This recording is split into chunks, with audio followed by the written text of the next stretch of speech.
Isang magandang araw po sa ating lahat. Tayo po ngayon ay dadako sa libro ng Henesis sa Kabanata 50 at talata 20. Masama nga ang iyong ginawa sa akin, subalit ipinahintulot iyon ng Diyos para sa kabutihan at dahil dooy, naligtas ang marami ngayon. Tayo ba ngayon ay may pinapasang krus o pagsubok o hamon na tinatahak? Maraming nagsasabi na ang lahat ng iyan ay lilipas din. Ang ating Diyos ay may itinuturo sa atin sa pagkakataong katulad nito. Maaring ito ay layunin para sa ikabubuti, para sa hinaharap o kinabukasan. Kapag tayo ay nasa kalagitnaan ng kahirapan, ang hirap makita kung bakit nangyayari ito o maging ang layunin nito. Naliliwanagan o naiintindihan na lamang natin ito pagkatapos mong malampasan ang lahat ng iyon. Doon mo marirealize na ito pala ang kadahilanan ng Diyos bakit ito nangyari sa atin. Katulad ng kaya pala ako na-late ng flight dahil meron palang tatawag sa akin na mahalagang oportunidad na matagal ko nang hinihintay. Yan ay pangkaraniwang ating naririnig sa mga sariling karanasan ng bawat isa. Madami na rin ang patotoo tungkol kung hindi ito nangyari, maaring ako'y nasangkot sa isang aksidente.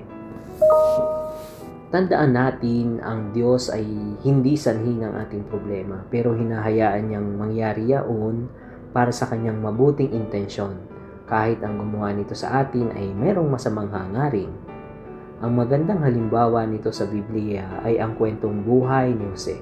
Si Jose ay nakaranas ng iba't ibang terrible o kakilakilabot na karanasan. Siya ay binenta ng kanyang kapatid bilang alipin, naranasang makulong sa ibang bayan. Sa kabila noon, itinulot ng Diyos na maligtas niya ang kanyang pamilya kasama ang kanyang mga kapatid na nagbenta sa kanya bilang alipin. Sinabi ho sa aklat ng Henesis sa Kabanata 50 at talata 20, masama nga ang inyong ginawa sa akin, subalit ipinahintulot yun ng Diyos para sa kabutihan at dahil dooy naligtas ang marami ngayon. Maaaring nasa mahirap ka rin kalagayan ngayon, parang lahat na nangyayari sa buhay mo ay mali. Maaring may mga taong may masamang hangarin na nakakasakit sa iyo, pero ang nais ng Diyos ay gawing mabuti ang lahat ng iyon.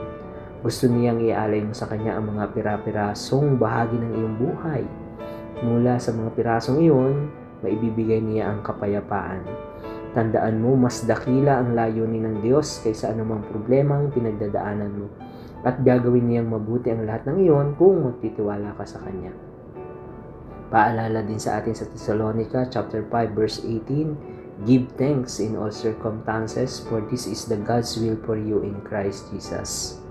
Tayo po ay manalangin sa ngalan ng Ama, ng Anak at Diyos Espiritu Santo. Diyos naming banal, hinihiling po namin kami ay bigyan ng kakayahang maunawaan ang kadahilanan ng bawat hirap, bawat pasanin na aming hinaharap at pinapasan, kung ano ang sanhi nito at bakit ito pinahihintulutan, at sa amin itong ipagkatiwala na mayroong kayong mabuting intensyon sa lahat ng ito, sa ikabubuti ng aming sarili, ng aming mahal sa buhay, ng aming pamilya, maging aming hanap buhay, kapaligiran na aming ginagalawan, at sa huli sa iyong ikaluluwalhati.